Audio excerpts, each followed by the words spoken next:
पंत राहुल जैसे खिलाड़ियों को क्यों ढो रही है बीसीसीआई? करीब 1 महीने बाद पता चली सबसे बड़ी सच्चाई। फैंस कह रहे थे बाहर करो, गांगुली कह रहे थे धोनी से तुलना मत करो, पर कुछ अधिकारी मुरीद थे।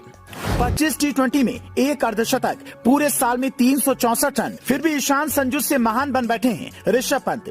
हर किसी के दिमाग में ये सवाल है कि केएल राहुल और ऋषभ पंत का जब बल्ला नहीं चल रहा है तो उन्हें बीसीसीआई क्यों ढो रही है। हमने जब इसकी पड़ताल की तो चौंकाने वाली सच्चाई सामने आई, जिसे सुनकर आप कमेंट में लिखेंगे अगर बीसीसीआई का प्लान इतना बड़ा था तो फिर पंत का बल्ला नहीं चला, ये तो ठीक ही हुआ। लोग ट्विटर पर पंत को बीसीसीआई का दामाद लिख रहे हैं और जो संजू के सच्चे समर्थक हैं उन्हें ये रिपोर्ट जरूर देखनी चाहिए।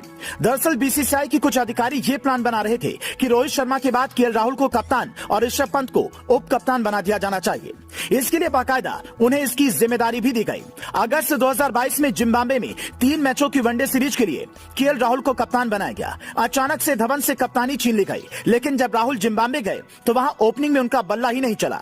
हालांकि शुभमन गिल, शिखर धवन, ईशान किशन और संजू सैमसन के भरोसे इंडिया सीरीज जीत गई। यही हाल ऋषभ पंत के साथ भी हुआ। बीसीसीआई के प्लान में 25 साल के पंत भावी कप्तान हैं। खुद द्रविड़ भी ये कह चुके हैं कि हम उन्हें नहीं छोड़ेंगे, वे हमारे लिए मजबूत खिलाड़ी हैं। जबकि गांगुली इस बात के सख्त खिलाफ थे।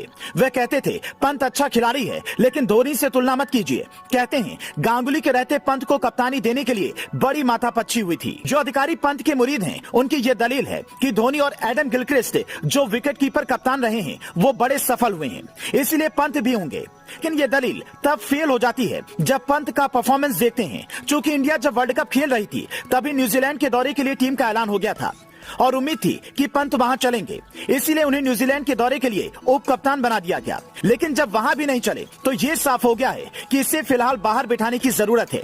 लेकिन किसी भी खिलाड़ी को अचानक ऐसे बाहर नहीं बिठाया जाता है, वो भी तब जब उसने कुछ मैच अपनी बदौलत भारत को जिताए हों। इसीलिए वनडे वर्ल्ड कप 2023 से पहले पंत को कुछ और मैचों में मौका देने की प्लानिंग है। वनडे वर्ल्ड कप 2023 से पहले टीम इंडिया को न्यूजीलैंड के खिलाफ 3, श्रीलंका के खिलाफ 3, ऑस्ट्रेलिया के खिलाफ 3 और वेस्ट इंडीज के खिलाफ 3 मैचों का वनडे सीरीज खेलना है। उसके बाद एशिया कप भी है। ऐसे में पंत को इनमें से 2 सीरीज में मौका मिल सकता है। अगर उनमें भी नहीं चले तो फिर लंबे वक्त के लिए टीम से ड्रॉप हो सकते हैं। अगर ऐसा हुआ तो फिर वर्ल्ड कप की टीम में संजू और ईशान को मौका मिल सकता है। जो लोग कह रहे हैं पनौती पंत की वजह से इंडिया वर्ल्ड कप हार गई, उन्हें अगला वर्ल्ड कप बिना पंत की मौजूदगी में देखने को मिल सकता है। इसीलिए फिलहाल पंत को कभी ओपनिंग, कभी नंबर 3 तो कभी मिडिल ऑर्डर में आजमा कर देखा जा रहा है। हद तो तब हो गई जब इसी साल साउथ अफ्रीका में 5 मैचों की टी20 सीरीज के लिए उन्हें पहली बार कप्तानी दे दी गई। पंत पहले ही खराब फॉर्म से जूझ रहे थे और कप्तानी मिलते ही उनका बल्ला खामोश हो गया। पहले मैच में 29, दूसरे में 5, तीसरे में 6, चौथे में 17 और 5वें में पंत 1 रन बना पाए। 25 साल के ऋषभ पंत ने इस साल 25 टी20 इंटरनेशनल मैच खेले हैं, जिनमें एक अर्धशतक लगा पाए। इस साल सिर्फ 367 रन बनाए हैं, जबकि ईशान किशन और संजू सैमसन ने कम मौकों में ज्यादा रन बटोरे हैं। फिर भी अगर आप पंत के फैन हैं तो दुआ कीजिए उनका प्रदर्शन सुधरे।